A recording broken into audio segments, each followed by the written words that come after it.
Hi friends, welcome to Vansi Recipes and Vlogs. நம்ம சேனலை இன்னும் நீங்கள் சப்ஸ்கிரைப் பண்ணலை அப்படின்னா சப்ஸ்கிரைப் பண்ணிக்கோங்க. கூடவே பெல் ஐக்கானை கிளிக் பண்ணிக்கோங்க.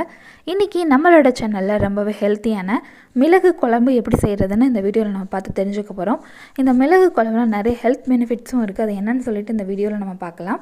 இப்போ இந்த குழம்பு செய்கிறதுக்கு மசாலா பவுடர் ரெடி பண்ணணும். அதுக்காக ஒரு ஃப்ரை பேனில் ஒரு 2 டீஸ்பூன் அளவு தேங்காய் எண்ணெய் ஆட் பண்ணிக்கலாம்.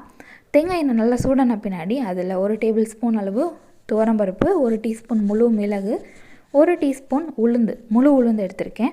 இப்போ இந்த மூணையும் அந்த எண்ணெயில் கொஞ்சம் நேரம் ஃப்ரை பண்ணுங்கள். லைட்டாக வெடிக்கிற சவுண்டு வரும். அந்த சவுண்டு வரும் பொழுது மிளகாய் வத்தல் ஆட் பண்ணிக்கலாம். இந்த மிளகாய் வத்தல் ரொம்ப காரம் கொடுக்காது, அதனால் 4 மிளகாய் வத்தல் எடுத்திருக்கேன். 4 மிளகாய் வத்தலையும் கிள்ளி அதில் போட்டுடலாம். 2 கிள்ளி அதில் போட்டிருக்கேன். இது கூடவே கொஞ்சமாக கருவேப்பிலையும் சேர்த்துட்டு கொஞ்சம் நேரம் அந்த எண்ணெயிலே ஃப்ரை பண்ணணும். அந்த பருப்பு எல்லாம் பொன்னிறமாக வரணும், அது வரைக்கும் நம்ம ஃப்ரை பண்ணிக்கலாம். இந்த மிளகு குழம்பு சாப்பிட்றனால உங்களுக்கு சளி, இருமல் இந்த மாதிரி பிரச்சனை இருந்தது அப்படின்னா டக்குன்னு க்யூர் ஆயிரும். ரொம்ப ஹெல்த்தியானது. டக்குன்னு நமக்கு டிஃப்ரெண்ட் தெரியும் இந்த குழம்பு செஞ்சு சாப்பிடும் பொழுது. இப்போ அந்த பருப்பு எல்லாம் பொன்னிறமாக வந்திருக்கு. இந்த டைமில் நம்ம ஒரு 1/4 டீஸ்பூன் அளவு பெருங்காயத்தூள் சேர்த்து லைட்டாக ஃப்ரை பண்ணிவிட்டு ஃப்ளேம் ஆஃப் பண்ணிடணும். பெருங்காயத்தூள் ரொம்ப நேரம் ஹீட்டில் ஃப்ரை பண்ணக்கூடாது.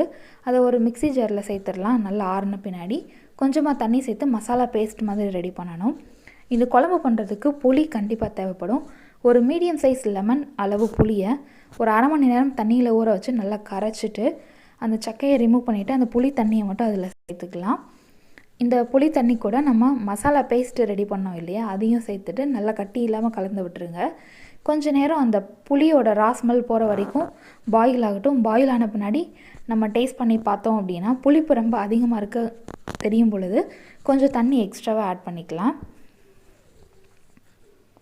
இப்போது ஒரு 1/4 டீஸ்பூனுக்கு கொஞ்சம் அதிகமாக மஞ்சள் தூள் ஆட் பண்ணியிருக்கேன். ஒரு சில நாள் நமக்கு பசிக்கவே செய்யாது, ரொம்ப மந்தமாக இருக்கும். அந்த டைமில் இந்த மாதிரி மிளகு குழம்பு செஞ்சு சாப்பிட்டு பாருங்கள். கண்டிப்பாக உங்களுக்கு நல்ல ஜீரணமாகும், பசியையும் தூண்டும். ஒரு தடவை ட்ரை பண்ணி பாருங்கள். கண்டிப்பாக எங்களுக்கு முதல் நாள் நாங்கள் நான்வெஜ் ரொம்ப சாப்பிட்டனால மறுநாள் எங்களுக்கு அவ்வளோவா பசிக்கலை. இந்த குழம்பு செஞ்சு சாப்பிட்டவும் மதியம் இந்த குழம்பு செஞ்சு சாப்பிட்டோம். நைட்டு வேகமாகவே பசிக்க ஆரம்பிச்சிருச்சு. ஒரு நல்ல ரெசிபி இது. கண்டிப்பாக மிஸ் பண்ணாமல் ட்ரை பண்ணி பாருங்கள்.